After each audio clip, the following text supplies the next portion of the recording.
नमस्कार मैत्रिणींनो. ठरलं तर मग ह्या मालिकेमध्ये आता सर्वजण एकत्र दसऱ्यासाठी जमलेले असतात. तर तन्वीची मात्र तनतन ही चालूच असते. प्रतिमा तिला समजवण्याचा प्रयत्न करते. आता हे रविराजला अजिबात आवडत नसतं की प्रतिमाने तन्वीला समजून सांगावं. रविराजने सर्व संबंध जे आहे ते तन्वीबरोबर तोडलेले असतात. तर तन्वी म्हणते, आई तू मला काहीही समजून सांगू नको. कधीतरी मी माझ्याकडून चुकून कोर्टामध्ये मी थोडं खोटं बोलले तेव्हापासून तुम्ही सर्वजण मला नसतं पाण्यात बघताय. अगं मी तुझी मुलगी आहे का कुणी वैरीण आहे मला तेच कळत नाही. आता तन्वीचे हे शब्द ऐकून रविराजला खूप राग येतो आणि रविराज म्हणतो, तन्वी तोंड सांभाळून बोल. सणासुदीच्या दिवशी मला बोलायला लावू नको.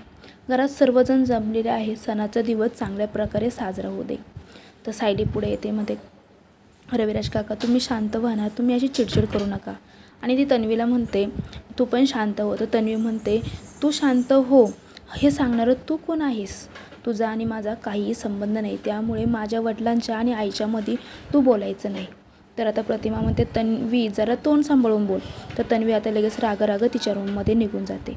तर तन्वी तिच्या रूममध्ये निघून गेल्यामुळे सर्वजण अपसेट होतात. तर प्रतिमा म्हणते तुम्ही काळजी करू नका, मी तन्वीला समजवते. रविराज म्हणतो नको जाऊ. पण प्रतिमा आईच्या जिव्हाळ्यापोटी परत तन्वीला समजवण्यासाठी जाते आणि प्रतिमाच्या पाठीमागे लगेच सायली जाते. तर लगेच आता प्रतिमा तिला म्हणते तन्वी चल ना खाली. तर तन्वी म्हणते आई तू माझ्याशी किती निष्ठुरपणे वागते तुला कळतंय का? मी तुझ्यासाठी किती करते पण तुला माझ्याबद्दल काहीच वाटत नाही. तर सायली आता मध्येच म्हणते अगं तन्वी पण. तर लगेच तन्वी म्हणते अगं तुला एकदा सांगितलेलं कळत नाही गं, असली कसली तू बिनलाजी आहे, प्रत्येक वेळेस आमच्या दोघींच्या मध्ये बोलत असते, हा हक्क दिला कोणी तुला? तर प्रतिमा म्हणते एक मिनटं तन्वी, ती माझी मुलगी आहे आणि मीच तिला तो आई म्हणूनही हक्क दिला आहे. आता सायलीच्या मनामध्ये इतका आनंद होतो की प्रतिमा तिला आपली मुलगी म्हणते आणि प्रतिमा तिला तिची आई समजते म्हणून. आणि सायली खूप हसते पण इथं तन्वीला खूप राग येत असतो.